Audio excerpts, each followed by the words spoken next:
Viewers, আসসালামু আলাইকুম।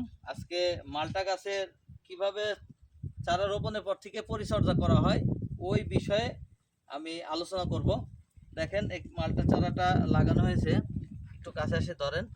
এই যে মালটা গাছটা সাধারণত তার যেটার ভিতর কলম করা হয় সেটা হলো জাম্বুরার গাছের যে অংশ, নিচে হচ্ছে মাতৃগাছের জাম্বুরা, ওপরে হচ্ছে মালটা কলম করা হয় এখানে। তো আমার এই যে কলম যেখানে হয় সেখান থেকে আপনার ওপরে যে অংশটা উঠে ওটা হচ্ছে মালটা, আর সাইড দিয়ে যদি কুশি হয় তাহলে এই কুশিটা জাম্বুরা। যখন এই কুশিটা, এই জাম্বুরার যে কুশিটা যখন হবে তখন কিন্তু এই গাছ বল পাবে না, সম্পূর্ণ শক্তি এটা নিয়ে নেবে, কারণ এটা হচ্ছে মাতৃগাছের ছায়া। মাতৃগাছে সবসময় বেশি সে খাদ্য গ্রহণ করতে পারবে এবং দ্রুত বড় হবে। আর লাস্ট পর্যায়ে মালটা গাছটা আমার যেটা কলম করছি, যে কাঙ্ক্ষিত যে ফসলটা আমরা আশা করে গাছটা লাগাইছি, এই গাছটা আর আমরা ফসলটা পাবো না।